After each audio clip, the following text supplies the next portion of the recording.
Hi everyone, hope everyone is doing well. Welcome to 22nd October, the Daily Decode, where we analyze the Hindu newspaper. And my name is Sanjay Kumar, and I am UPSC CSE faculty for Internal Security and Current Affairs at Insights IAS.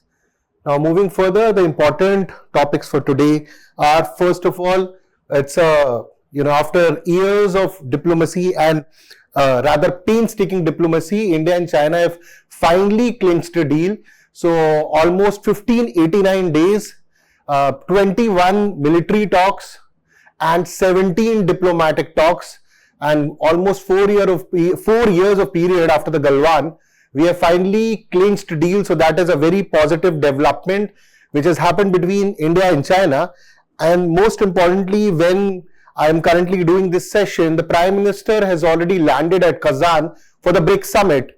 Now, we can very well assume, or we can have a conspiracy, or whatever we can have, but again, the deal was clinched just before the BRICS summit. And the development around at the time of September, you must have seen some videos of the External Affairs Minister Jai Shankar sir. It was a lot on the YouTube when he was saying that 75% work has already been done, and the remaining 25% was the point which we were talking about. And it was very much speculated in the geopolitical circles, in the diplomatic circles, that just before the BRICS summit, some important news will definitely come.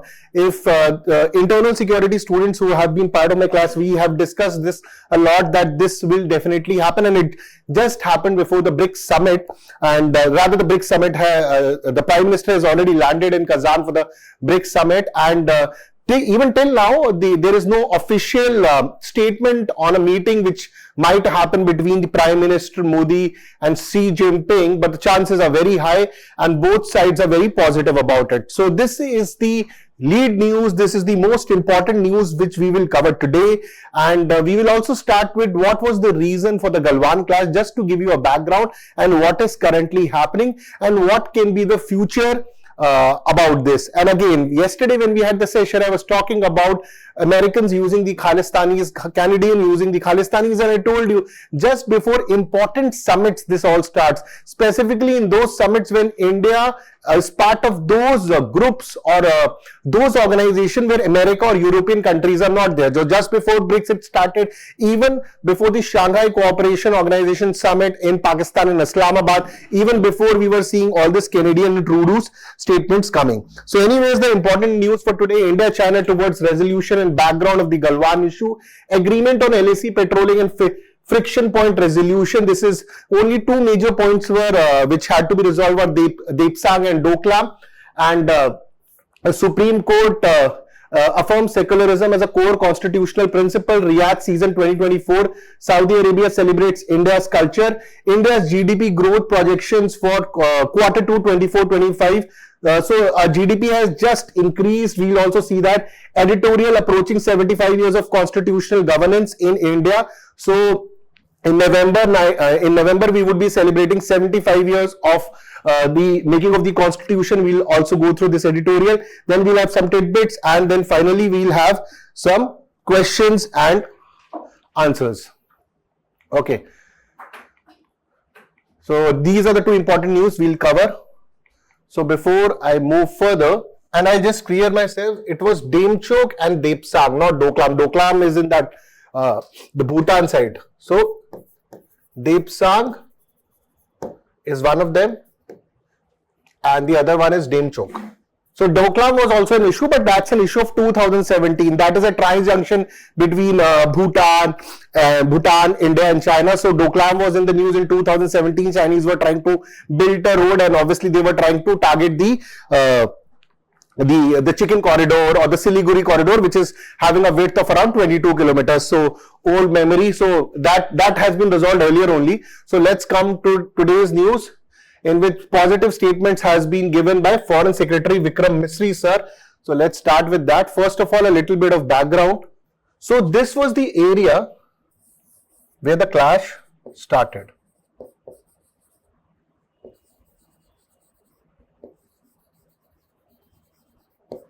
Okay. Now to understand why the clash started, you need to understand one road. If you understand this one road, you will also understand the 1962 war. That was the genesis of the 1962 war, that particular road. And second, even the Galwan clash is related to this road. It is also known as G219 highway. It is also known as Xinjiang Tibet highway or Xinjiang Tibet highway. So this is the most contentious issue because of which the entire Galwan issue starts. So let's go to that particular map so that you understand. So this is, if you see this particular road, now this is passing to the Aksai Chin area. See this area.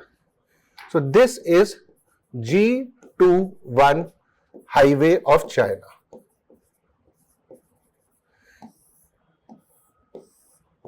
Now this road, see why this road is so important for China. So if you see, it is almost on the borders of our eastern states or moving towards the eastern states. So Himachal Pradesh, Uttarakhand, for that matter, Nepal is a country, Sikkim, then Bhutan is a country, and Arunachal Pradesh. This road is very important for them.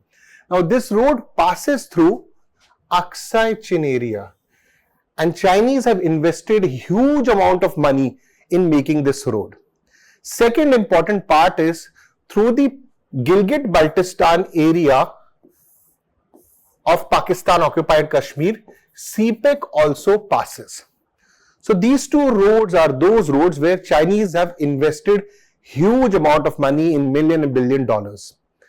And obviously, if you read about 1970s and 80s, when China was putting a humongous amount of money in building roads, because they know the importance of building roads and most importantly, connecting the border areas with the mainstream lands. That means all these border areas, all those border areas with mainstream China. Now, in this entire western stretch, if I talk about from the Chinese have their Western Theatre Command here. One theatre command to look after this entire area. It's called Western Theatre Command. Now, you must have seen in 2023, 2024, India is also trying to build its 3 theatre commands. And the R Theatre Command, which would be looking towards the Western Theatre Command of China, would be called Northern Theatre Command. And Northern Theatre Command, the base would be Lucknow. What is the importance of theatre commands and why India is doing a theatre command? That's a very separate topic, but I'm just trying to tell you that Chinese have one single core command or a theatre command on this side, which looks after the entire border. So one particular unit, brigade, whatever you want to understand on what particular theatre command has been given the responsibility. So decision making becomes very fast. And similarly, we also need to do. So this theatre command changes in China started around the period of 2016. Before that, they had already built huge amount of roads connecting all these areas. Now, if the roads are there, that means the military for an operation can move very, very fast in this area. The maneuverability would be very fast, and if the tanks, guns, troops, infantry or troops, they can move fast, or the mechanized infantry can move fast. If a war happens between India and China in future, the chances are that the deployment of Chinese would be much faster than India if India does not build national highways connecting these border areas. Now, Chinese started doing this in very early period of time. This is one of the reasons this highway that the 1962 war happens. I will not get into the Christian men and what happens at that point of time, because it's a very separate topic, because today we need to talk about Galwan. But this is the road which China wants that nobody interferes, because if China controls this road, they control the entire Aksai Chin area also. Okay, that is why this road is important. Now, Chinese over a period of time saw that Indians or Indian government is very slow, or they're not very good in making border roads. So that was their major expectation, that Indian government is very lackadaisical in nature, BRO is lackadaisical in nature, and they would not be making any roads. To their surprise, DSDBO road was made, and it eventually came to this point. Let me just show that to you. So this road was made, And if this road is going from here, I'm just, giving you a basic framework. If this is the road of G2199 highway or Xinjiang Tibet highway, if this road is made, then our troop deployment would also be very fast and we can also counter the Chinese military. Initially, they thought we will not be able to make this road, and their major contention was that why is India making this road? And most importantly, how does India have the capability, authority to make this road? And that is the major reason that the Galwan clash starts, because once this road is made, we can easily, it's not that we are targeting them, but we have the capability to target them. Because in the initial years, this was not happening. And if you see the government policy, they are making 51, 60 national highways connecting to these border areas, which China did in 70s, 80s, 90s, and they made very well roads so that their army can easily maneuver. When we started doing it, that is what triggered and rattled the Chinese military and the Chinese government, and most importantly, CCP under Xi Jinping. And that is how the entire Galwan clash starts, because they want that if, let me go take you to a different map, that will help you. So what happens, this is the actual line of control, LAC. And for example, let me just show this. For example, this is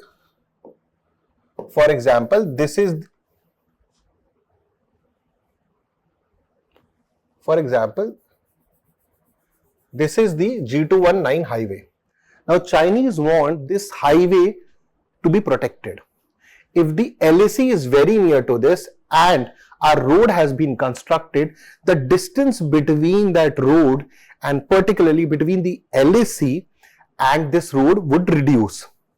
Okay, so they said that this is not the LAC now, this would be the LAC, so that the distance between these two increases. That means between the LAC and the G219 highway or Xinjiang Tibet highway. So for example, this is G219, or for example, I'll just show this to you. So this is G219 highway. This is LAC. So if the distance is, and then we have also constructed one road out here of DSDBO, which is connecting, we can easily target the Chinese. I'm not saying that we are targeting, we have the capability. Now they realize that they can easily target us. So this distance needs to be increased so that again, if Indian military wants to attack, they have to travel a larger distance. That is why the initial LAC, which used to pass from finger 8, they said no. So fingers are like this mountains. From the top, these mountain ranges which are coming down, finger 8, finger 7, finger 6, finger 5. So all these, from the crest, these lines which come out, these are called fingers, okay, fingers.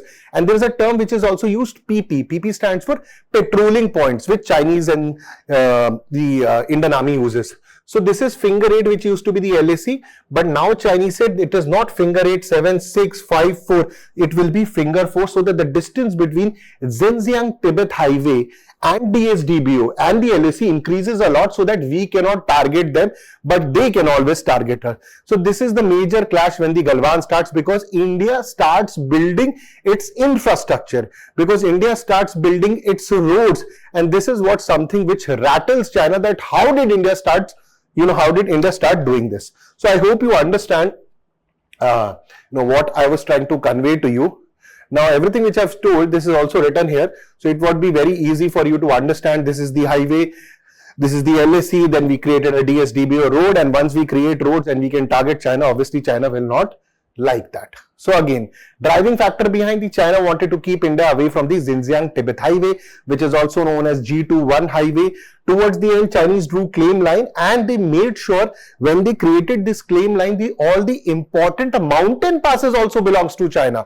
Now if you want to go from A place to B place in mountains, you need to have mountain passes, right? Like if you, for example, if this is the mountain, so this would be the pass which would be, Now Chinese started controlling all these mountain passes also. Second, they started controlling important mountain peaks and crest, because from an important mountain peak, you can easily target the army and the movement. You can easily see, you can easily target, you can easily put a surveillance, you can do reconnaissance, you can do anything, and then you can target. So they claimed the important crest lines also. They made the LAC like that. They get the most of the important mountain passes and the crest lines also. So this all has been written here. You can go through it later when you get the PDF, or rather PDF link is always in the description. A lot of students are asking. PDF link is given in the description. You can download and study through that also. Okay, so this I've already explained to you. Now this is the DS DBO road which I'm talking about. This is Darbuk Shok DBO road. DBO is the Daulat Beg Oldie, or the post out there where we connected this road. Why this road is important? Read the last line, right? Second last line. Leh to DBO from 2 days to 6 hours. So our military can now reach within 6 hours and do an operation. Otherwise it used to take 2 days. Chinese have already done this long time back. When India did, they definitely did not like it. So from 2 days, we came to 2 days, we came to 6 hours. This is giving a huge amount of advantage to our forces. This road gives huge advantage to our forces.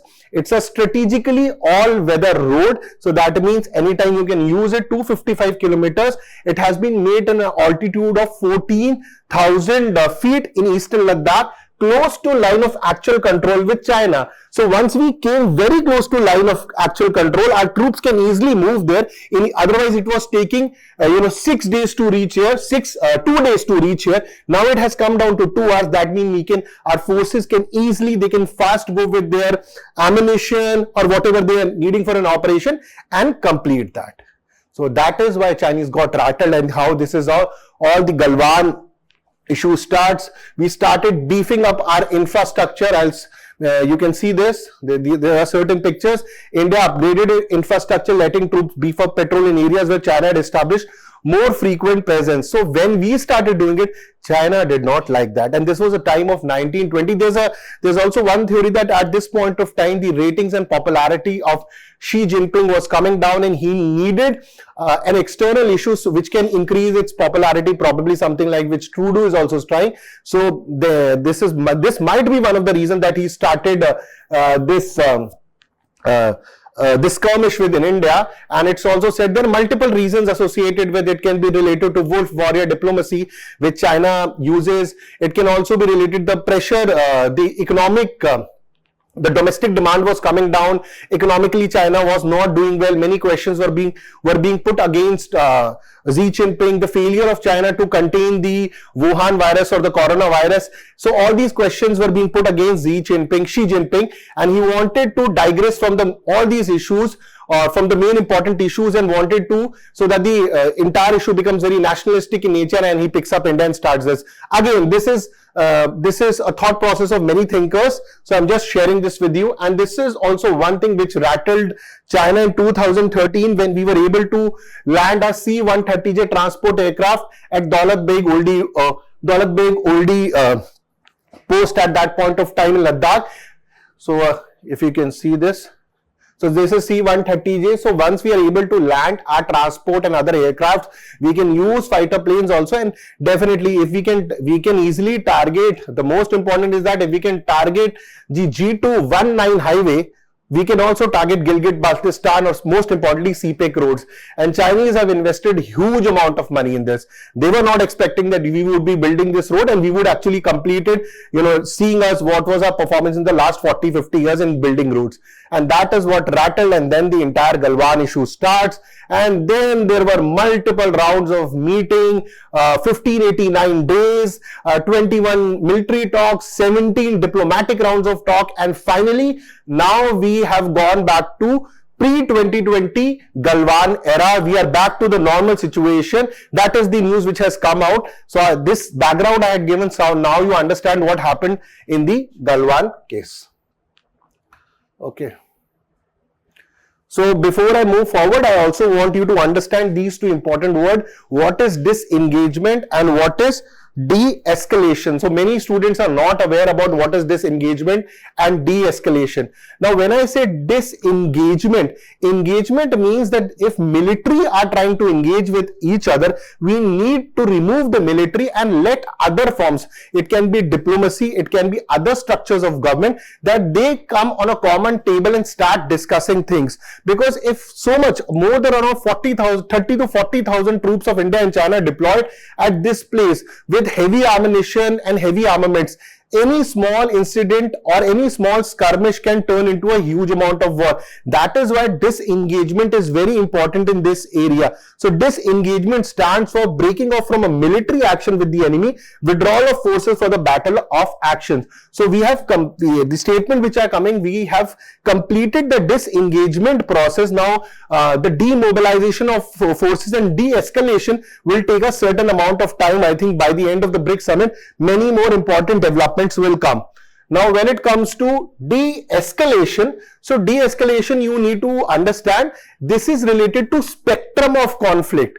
For example, if I say top one, nuclear war. Okay, then conventional war. Okay, then I'll say unconventional war.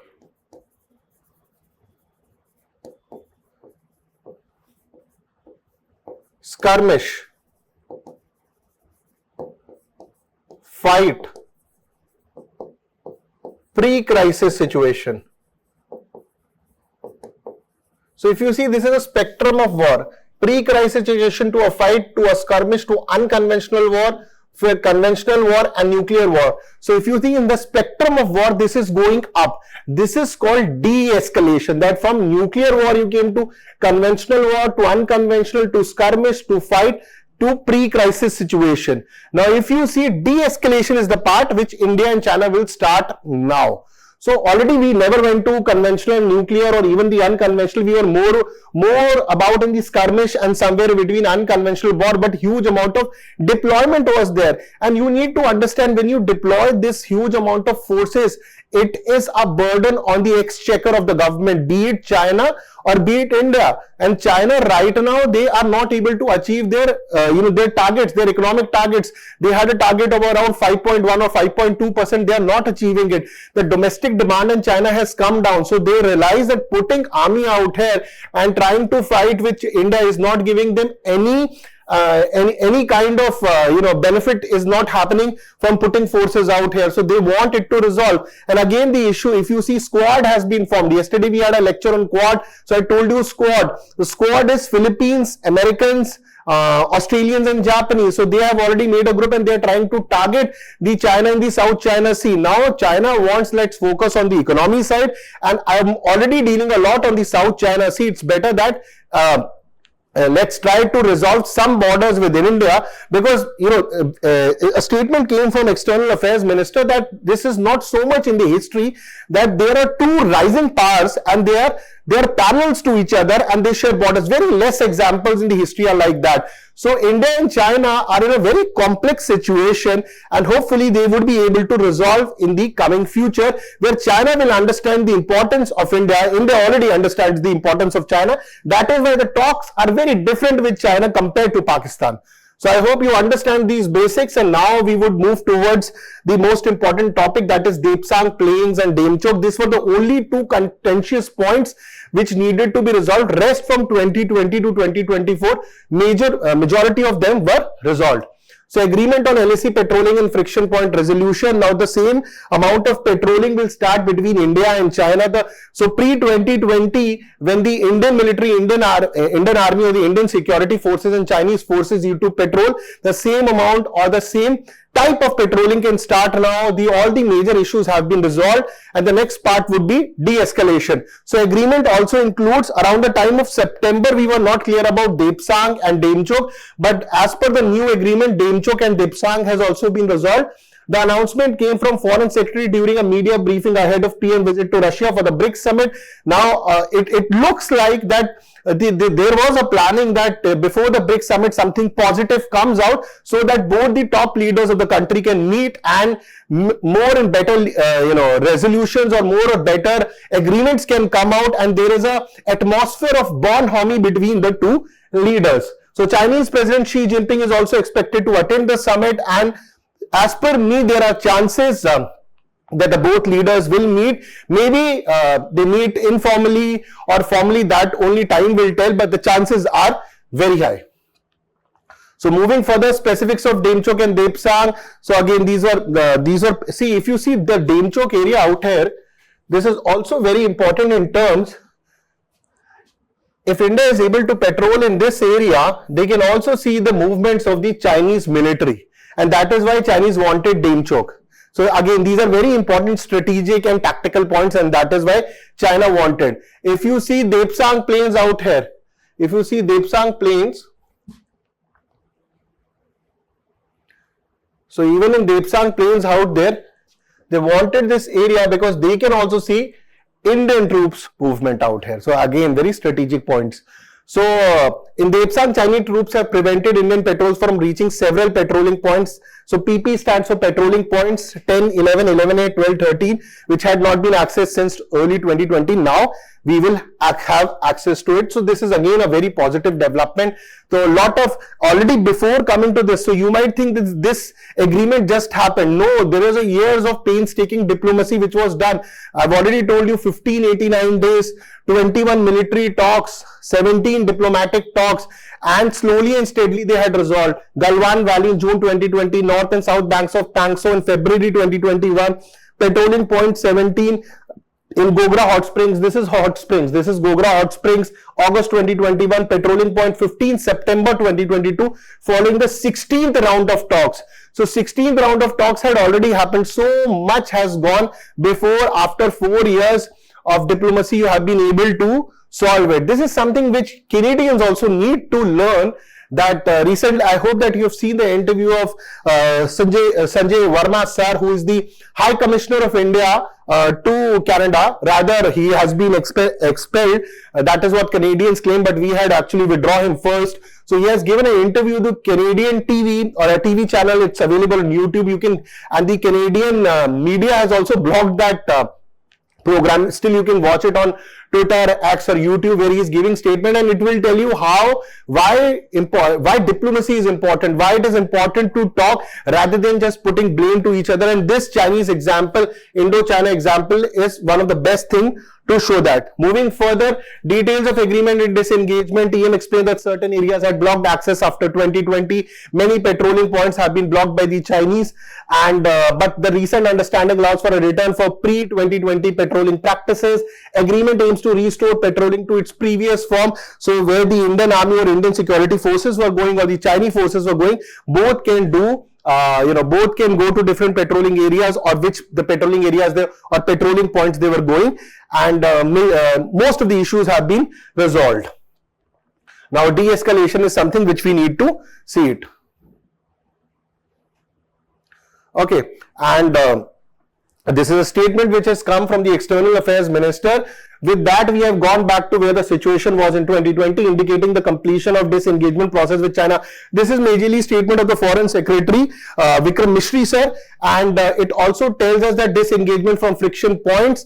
And one important thing, when the friction happened, we had also created buffer zones, the area between India and China where nobody can enter, so that a skirmish or a fight does not happen. Now we would be also dismantling this buffer zones, and we are going back to pre-2020 time, so that the patrolling and everything starts.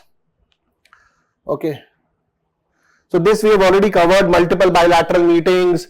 So this is what I want you to see, that what was the effort. Meetings between External Affairs Minister Jaishankar sir, Chinese Foreign Minister, June, July. The two meetings are under the WMCC. WMCC stands for Working Mechanism for Consultation and Coordination. It is a group between India and China to resolve their border issues. this July and August, a September between National Security Advisor Ajit Doval and Foreign Minister of China Wang Yi. So a lot of effort has gone before this culmination happened, which we are seeing as a positive news. So however, de-escalation of troop in eastern Ladakh has not yet commenced. I think if with the coming time that will also come. So this was certain issues which were important to understand related to this news.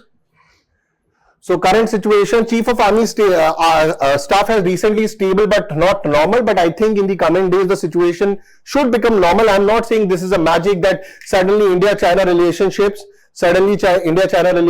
will become very good, but this is a good step in a positive direction. Okay, so strategic negotiations, India tactical advantages. Okay, this was also one of the points that India had a tactical advantage on Kailash Range, and which prompted Chinese to start doing the talks. But this is one of the reasons. It is also other reasons that you need to understand that the Chinese talks have been going for 4 years. It could have been resolved earlier 2 years back. It is the slowdown in the Chinese economy. Recently, if you see the recent data which has come, China is the biggest trading partner of India.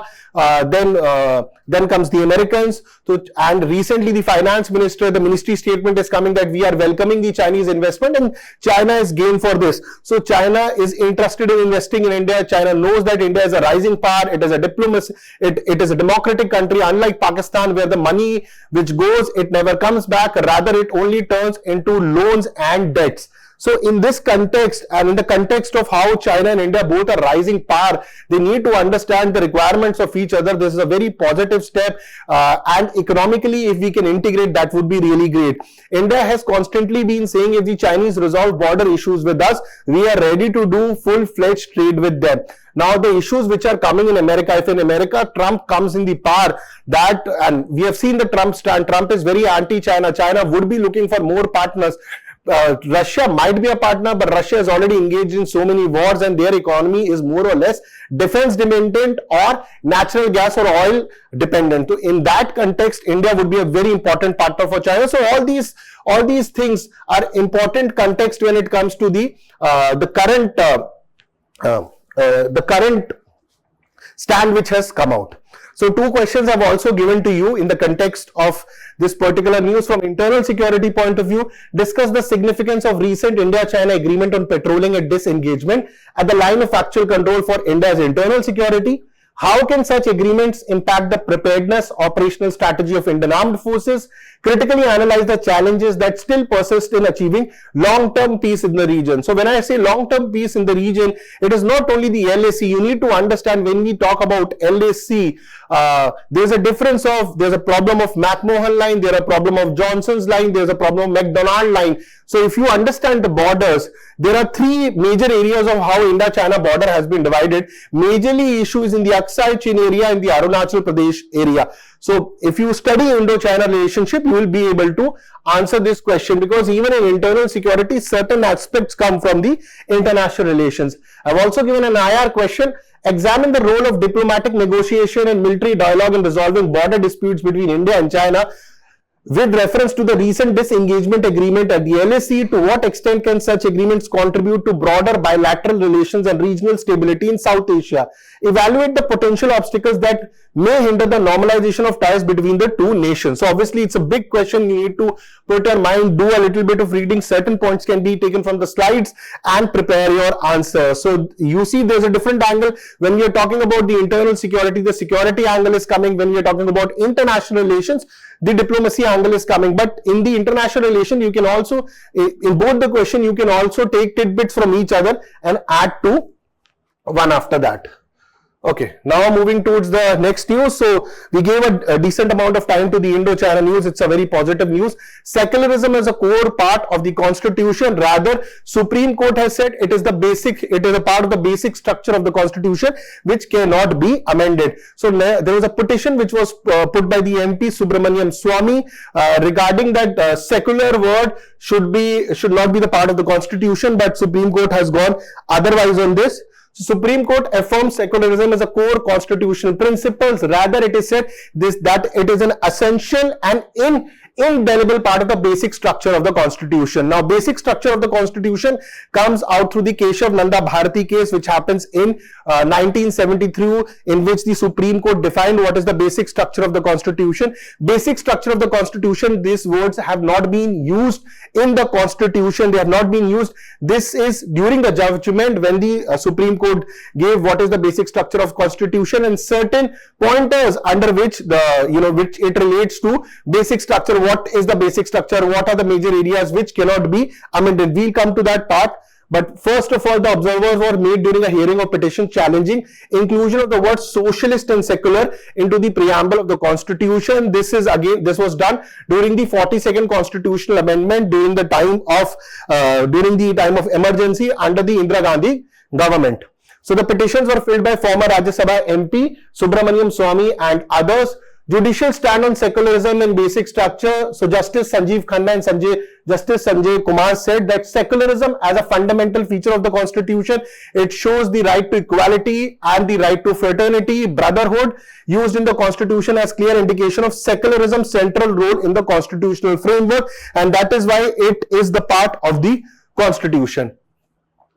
Second, it comes to socialism. So socialism is not only about the left or the right centric ideology. Socialism in Indian construct would limit personal liberty and individual, clarifying that it would also signify equality. And equality about whom? Equality of opportunity and fair distribution of wealth. It is, though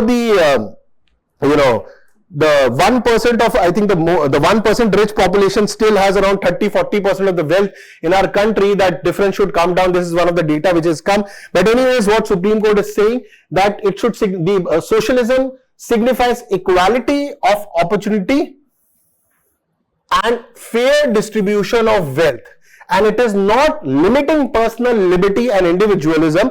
Rather, there are many rights, like your fundamental rights are there, which talks about your individual liberty. And if your individual liberty is threatened, you can use your writs and go to Supreme Court and High Court also. So Advocate Ashwini Upadhyay, one of the petitioners, stated that they were not against socialist, secular and integrity. They are fine, that it is fine. They are against that the retrospective effect which was given to it, that should not have been done. So socialist, secular and integrity themselves, but rather against the inclusion in the preamble. They were included in 1976, but how can you make them retrospective? With retrospective effect from November 26, 1949. So this was also one of the petitioners saying that they shouldn't be given retrospective effect from 26 November 1949, because then it starts many acts, many other things which has come before the time of 1976, they have an effect on that also. Historical context, 42nd constitutional amendment which happened during the emergency under the Indira Gandhi government. Many things happened. The amendment took place during emergency, altering the preamble, and the new words were added: sovereign, socialist, secular, democratic republic. Earlier it used to be unity of the nation. Then it was reframed to unity and integrity of the nation. Initially, preamble only declared India as a sovereign democratic republic, but it was changed to sovereign, socialist, secular, democratic republic. So these two words were added. Similarly, unity of the nation, unity and integrity of the nation was also added. So this was the major contention. The petitioners were fighting majorly against socialist and secular words which are added. Now, Keshav Nanda Bharati case is related to a basic structure of the constitution. Rather, multiple questions have come in UPSC mains, prelims related to this particular case. 1973, it was, the decision on this was taken by a 13 judge bench. Had taken this. This still has been the largest bench which has given its decision on that. So 13 judge bench, the largest in Supreme Court's history, and that preamble is an integral part of the constitution. It also established basic structure of the constitution which restricts that parliament has a limited power. They can amend the constitution under Article 368, but that does not give them that any power or any uncurtailed power that they can amend any part of the constitution. So also remember Article 368. Okay. So the doctrine of basic structure of constitution was given during the Keshav Nanda Bharti case on 24th April 1973 to put limitation on the amending powers of the parliament so that basic structure of the constitution cannot be amended. Basically curtailing the power of the parliament, that you can only amend certain sections of the constitution, rather you cannot amend certain section of the constitution. It's a judicial creation whereby certain features of the constitution of India are beyond the limits of amending power under the article 368. The basic structure is not mentioned in the constitution but was recognized for the first time in Keshav Nanda Bharti case on 24th April 1973. This we have already discussed. Okay, so these are certain pointers which come under the basic structure of the constitution. Judicial review comes, polity, supremacy of the constitution, sovereign, democratic, republican nature, secular characteristics, separation of power between legislature, executive and judiciary, federal character of the constitution, unity and integrity of the nation, welfare state, judicial review, freedom and dignity of the individual, parliamentary system, rule of law, harmony and balance between fundamental rights and DPSP, directive principles of state policy, principles of equality, freedom, the free and fair elections, independence of judiciary, limited power of parliament to amend the constitution under article 368, principles or essence underlying the underlying fundamental rights, power of the Supreme Court under the article 32, 136, 141, 142 including the writs, power of the high courts under article 226 and 227. So these are certain pointers which come under the basic structure of the constitution over a period of time which we have understood. So in conclusion, it only say whether it's the word related to secularism or it related to socialist, they are indelible and they are part of the basic structure of the constitution. Okay, so herein continues to explore the implication of 1976 preamble amendments. If something new come, we would definitely be covering that. Now moving to the next news, in mega tourism event, Saudi Arabia celebrates India's diversity, pluralism. So a fourth night event had happened in Saudi Arabia in Riyadh. So this is the map location also of Riyadh. So this is your Riyadh. Now this entire area is in news. This is the Persian Gulf. This is your Persian Gulf. This is Qatar, Abu Dhabi, Oman, Yemen. This is the area where Houthis are there. Houthis, Hamas, Hezbollah under the axis of resistance commanded by Iran. Okay, this is Jordan, this is Iraq, and this is your Riyadh. Gulf of Aqaba is here, Red Sea is here, Gulf of Aden is here, and this is your Arabian Sea. So a basic structure to tell you where Saudi Arabia is there. So Saudi Arabia, or rather Riyadh, recently had a fourth night function celebrating India's culture in Riyadh, making a significant instance of cultural diplomacy between India and Saudi Arabia. Now it's a fourth night function, means it was for around 2 weeks. So Srishant was also there and many singers, and function was organized. Cricketer Srishant was also there, even conceived under the Global Harmony Initiative. So it was part of Global Harmony Initiative aimed to promote cultural interaction and showcase diversity and pluralism of Indian culture. Now, recent days, Saudis have also started shifting. So rather than just focusing on energy, now they are also started shifting towards a lot of tourism and these kind of events. And they are also trying to show that the culture is getting more open. They are trying to empower their women also. Their empowerment is happening in small steps, because they are realizing that only depending on oil or the energy will not be sufficing for the future, as public or as the governments across the world are moving towards electric vehicles or electric energy or towards greener amount of energy. So they are looking towards future and trying to change it. Now in this context, certain good measures have also been taken by the Saudi in terms of India. Now Indian expatriates in Saudi Arabia are second. The number one is Bangladesh and second comes India. So Bangladesh has a number of 2.7 million expats and India has around second largest foreign worker population in Saudi Arabia, and that is why India is very important for Saudi Arabia in terms of human resource also. So Saudi government has introduced measures like that wage protection system is there, and second important employer background check, so that any new employee or a worker does not get cheated in Saudi Arabia. So these are the two steps: wage protection system and employer background check. So these are also two steps taken in terms for the Indian expats or Indian workers in Saudi Arabia. So again, Saudi Arabia is diversifying its economy beyond the energy. I've already covered this. Country is positioning itself as a future tourism hub for region, political and a future tourism hub for the region. And again, they are realizing that energy would be shifting. They are moving towards greener, green energy, renewable energy, and just depending upon oil would not be sufficing for Saudi Arabia. So they are putting money and trying to change the image of Saudi in this context. Now, political and diplomatic engagements also happened between India and Saudi, and majorly they were talking about the Israel-Lebanon war, Israel-Hezbollah war, the killing of Hassan Nasrallah, Yahya Sinwar, and all these things. So, majorly the crisis which is happening in Middle East and how they can resolve it. So, this was also done, political and diplomatic engagements. So, conclusion, Riyadh season 2024 served as a platform to enhance cultural ties between India and Saudi Arabia. It also shows that how India's importance has changed in West Asia. At the time, India used to be a very small partner, but when it comes to Russia, Ukraine, even the Russian president says that if you need peace, if you need a ceasefire, two important countries are India and China. China has already achieved that stage over the period of last 10, 15, 20 years, how they became the biggest manufacturing country in the world. But India has, in the last 7, 8 years, we see, or rather the last 10 years, this image of India as a important geopolitical country to resolve crisis.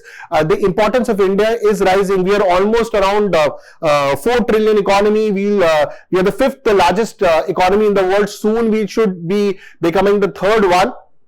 And as our economy grows, as our geopolitical stance changes, we also see how the positive news which we covered in the early part of the session between India and China. China is also realizing the importance of India, that India is an important economic partner, and similarly Saudis have also realized. Now Saudi and many West Asian countries or the Arab countries are investing in India in strategic oil reserves and many other projects. So this is a very good step which is happening, and the integration of India in the West, and our policies of de-hyphenation policy, our policy of democratically engaging with countries in terms of trade and other things. Okay, now coming to the next important news, some slackening of momentum, but GDP may have risen 6.8% in quarter 2. So, rather a small news. This is basically, I want to cover what is GDP. Again and again it comes in the news. So it is the market value of all goods and services produced in the country, produced within a nation in a given period of time or at a particular time. This is what we call GDP. Now slackening means a little bit less or a little VV, like you're going with a good speed, but suddenly a blocks are coming and your speed reduces. So that is the major meaning of slackening. So the news is some slackening of momentum, but GDP may have risen 6.8%. So economically some slackening is happening, but we are still able to maintain our GDP. Okay, now India's GDP is projected to grow by 6.8% in the quarter 1 we were around 6.7%. This came through economic activity index. So this is a prelims question, that who comes up with economic activity index. So this is compiled by Reserve Bank of India. So an article had come which was State of the Economy, authored by official led by Deputy Governor Michael Debabrata Patra, and in which they have spoken about, they have written about this. So despite robust domestic growth drivers, some high frequency indicators show slackening of momentum, and this slackening of momentum has basically been of two idiosyncratic reasons. One is the unusual rain which happened in August and September, and second is Pitru Paksh. Now Pitru Paksh in the Hindu philosophy, people don't tend to buy at this point of time. So these were major two reasons when the people buying and people going in the market to buy goods reduced. And the second important reason for the economy coming down or the slackening in the economy was unusually heavy rains in August and September. And obviously inflation has also increased. I'll come to that. So inflation has also increased. The target of RBI is around 4%, but for July and August surged to 5.5% in September. So target is 4%, but the inflation went to 5.5% in September. So the reason was adverse statistical base effect. There is a price increase of onion and tomatoes, rising food prices, particularly vegetable category, and there was also a spike in core inflation. So there was a core inflation which was going up, and when it comes to deflation, fuel prices narrowed. So what is core inflation? Core inflation is measure of inflation for goods and services where you eliminate, or where you don't put, you exclude more volatile food and energy prices. So that is your core inflation. Core inflation is a measure of inflation for goods and services where you don't include or you exclude volatile food and energy prices. Now, the key indicators that exhibited a decline included GST collection, automobile sector, bank credit growth, merchandise export, and manufacturing purchasing managers index. So concerns highlight that recently this is a concern of RBI, even SEBI also, that people are putting a lot of money in stock market and many of them are actually doing gambling rather than actually investing in an asset. So this is number one problem, and uncertainties which are stemming from the Middle East war and the Russia-Ukraine. So if the Middle East war comes to an end and the Russia-Ukraine war comes to an end, eventually economy all over the world will definitely increase.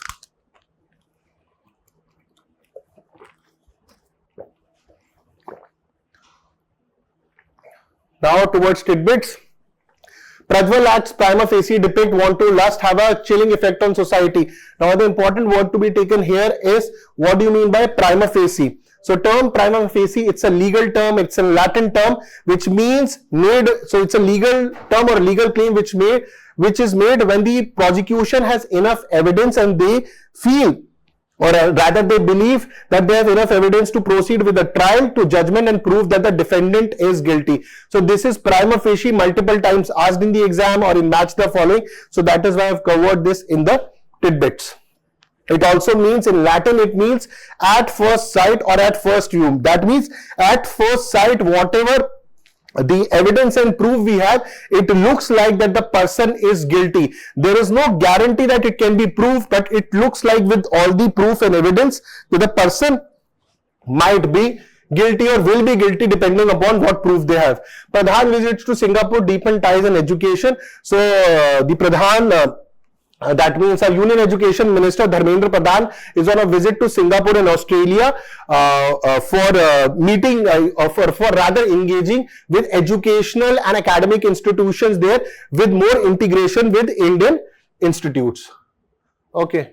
Now coming to the last part of the news, the editorial for today. Again, this is related to the Constitution of India. In November 2024, we would be celebrating rather 26th November 1949 to 26th November 2024. A milestone would be achieved, and that milestone is your 75th anniversary of adoption of the Constitution of India, a milestone celebrated by all stakeholders of Indian democracy. And when you talk about Constitution, it has touched everyone in the country, be it military, be it civilians, be it a person from underprivileged section or the privileged section. Constitution has touched everyone. So it is not only about the legal framework, people who created the Constitution. When we celebrate 75 years of the Constitution, we are actually celebrating everyone who was associated with it, from the framers of the Constitution to today. So 5 important pointers have been given in the editorial related to respect for democratic institution, smooth transition of power, protection of rights and freedom, federalism and constitutional governance, and role of media and civil society. So these are the 5 major pointers which have been covered in the editorial. I'll just give you a brief about each one of them. So respect for constitution, respect for democratic institution. When the average about the number of people believing in the democratic institution, or rather voting, it still has been 60% from 1947 to, rather an average of 60% from 1947 to 2024. Rather the Lok Sabha election, the average of people participating in election was included 65.79% in 2024 general election. This shows that the population of the country still believes in the democratic institution. At the time of November 26, 1949, life expectancy used to be 32. Now it has come to 70 years. So since the first election, we still believe in the democratic institutions. The continuous participation highlights faith in democracy and expectation for better governance. Over a period of time, multiple institutions have come, RTI Act and many acts have come, the amendments in fundamental rights have come, Article 21 has been interpreted in many positive ways. We just had a news before the Supreme Court was saying that when it comes to socialism or socialist or secularism, they're part, and the preamble is part of the basic structure of the Constitution. So continuous development and positive development have happened, which prepares us, or rather we believe in the respect for in the democratic institution, and that is why we still believe in elections. Smooth transition of power, so be it state, be it national, multiple political parties have come, and as a country we have accepted, be it any political party, you liked it, you did not like it, be it from opposition, even though campaigns might have been rattling to each other, or they had used very very negative statements against each other. But again, smooth transition of power across political parties. There might have been intense campaigns, but divisive narratives. But again, there has been a peaceful transfer of power, which many nations in the world could not do so. Protection of rights and freedom. So in the terms of fundamental rights, the Constitution has given us, and then you have writs too. If your fundamental rights are infringed, you can use your rights and go to Supreme Court and the High Court. So the constitutional makers also believed in the individual rights and liberty. At the same time, they also were focusing on the equality for all and the development of the downtrodden section, or from the communities like SC, ST and the backward communities, which needs to be given more push for the development. So framers of Constitution, many who were involved in freedom struggle, were committed to balancing state power with the protection of individual freedom also, and eventually we have taken a lot from DPSP also, so that all the section which could not develop, they can be given a certain push with the help of Constitution. Federalism and constitutional governance. So we believe in the federal structure of state and center, in which devolution of power has over a period of time. Eventually we came with 73rd and 74th constitutional amendment related to Panchayati Raj and Nagarpalikas. Lot of states were formed on the basis of language, Andhra Pradesh and many other states. Again, obviously there was a lot of protest and everything, but eventually what the states wanted, every state had a different demand. Many states have been created. In 2000, 3 states came, then Telangana comes. So again, the government, the Constitution is ready to listen, and eventually steps have been taken. Role of media and civil society. Indian media is still very important, though that many still question the autonomy of the media, that whenever a central government comes, they try to dominate the media. So this has been charged over multiple governments. But again, even said that, even after that, in today's age of digital media, social media, independent media, so many YouTube channels, we still see a lot of independent media in the country, with a humongous amount of newspapers in different languages, and role of media and civil society, rather as the fifth pillar of the democracy, still holds very good and important.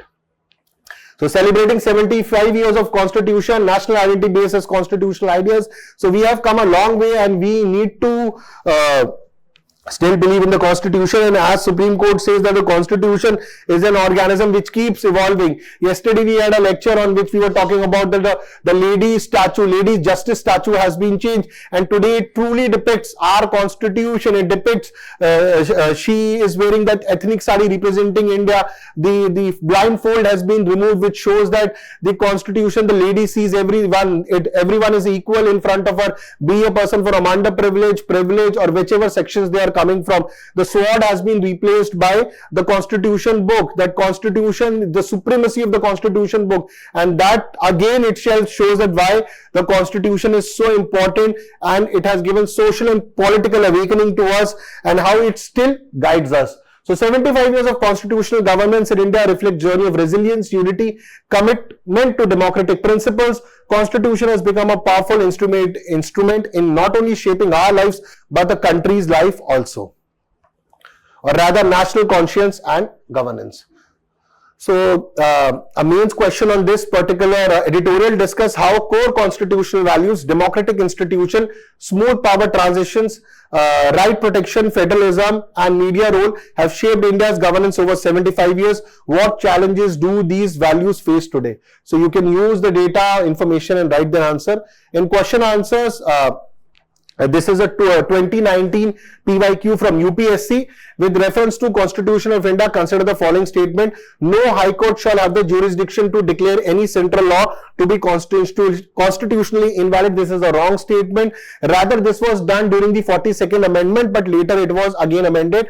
And an amendment to the Constitution of India cannot be called into question by Supreme Court of India. Again, the second statement is also wrong. So the answer to this question is D, neither one or two. So basically these two changes were done during the 42nd Constitutional Amendment in 1976. Both indirectly, the jurisdiction of Supreme Court and High Court to review the constitution of laws was basically curtailed at that point of time under Constitutional 42nd Constitutional Amendment Act 1976. So Article 131A, which gave the Supreme Court exclusive jurisdiction to decide constitutional validity of central law, deprived the High Courts. So obviously this was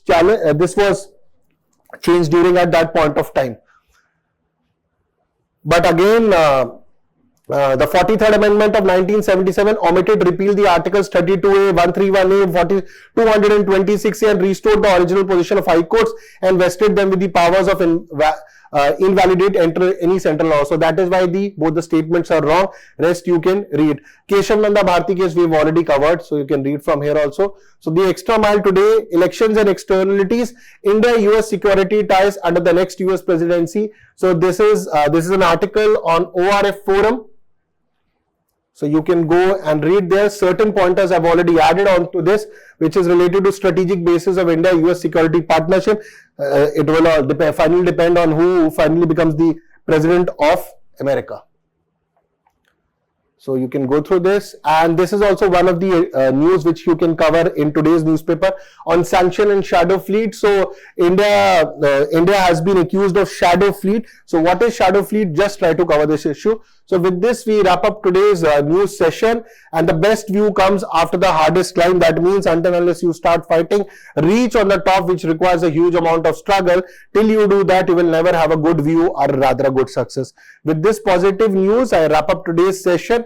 So what are your views? Please put them in the comment section, or if there any particular area you would like me to cover. So a comment had come regarding the economic section. That is why we have got an economic news also today, which was related to GDP also. So thank you very much. Take care and Jai Hind.